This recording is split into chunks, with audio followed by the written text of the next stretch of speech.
GPS is being blocked across swathes of Israel in order to disrupt missiles and drones, as tensions rise with Iran. Iran has vowed to respond after a strike on its consulate building in Syria on Monday, which Israel was widely believed to be behind, killed 13 people, including a senior general. The Israel Defense Forces, IDF, also announced it was halting all leave for soldiers serving with combat units.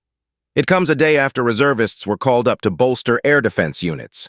Israeli authorities seem to believe an Iranian response is imminent and could come as soon as Friday, which is Quds Day or Jerusalem Day, the last Friday in the Muslim holy month of Ramadan.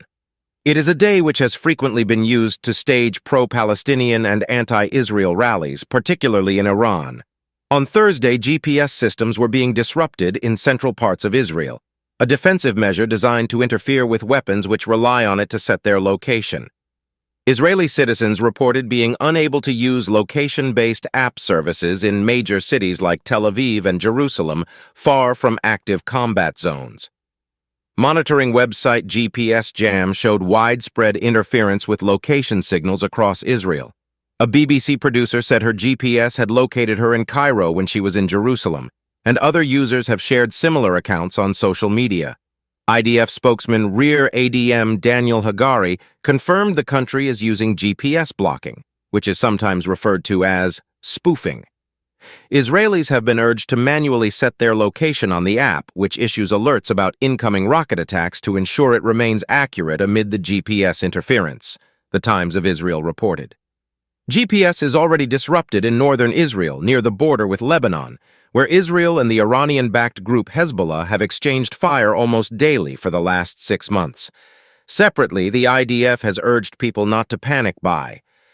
Writing on X, formerly Twitter, Rear ADM Hagari said, "There is no need to buy generators, store food, and withdraw money from ATMs. As we have done until today, we will immediately update any change if it is in an official and orderly manner."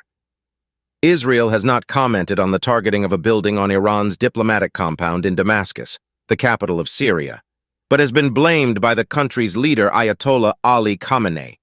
Iran's President Ibrahim Raisi previously said the strike would not go unanswered, though it is unclear what actions Iran could take in response. Among the 13 people killed in the strike were 7 officers in Iran's Revolutionary Guards, including Senior General Mohammad Reza Zahedi and his deputy. Zahedi is one of the most high-profile Iranian figures believed to have been killed by Israel in the country's long campaign of targeted assassinations. Israel has previously acknowledged carrying out strikes in Syria on targets it says are linked to Iran or its allied armed groups.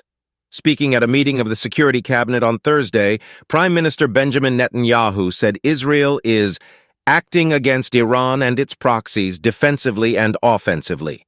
He continued, "We will know how to defend ourselves, and we will act according to the simple principle of whoever harms us or plans to harm us, we will harm them."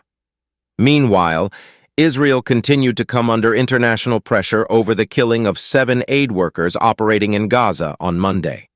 The founder of the group, whose workers were killed in apparent drone strikes, said they had been targeted systematically, car by car.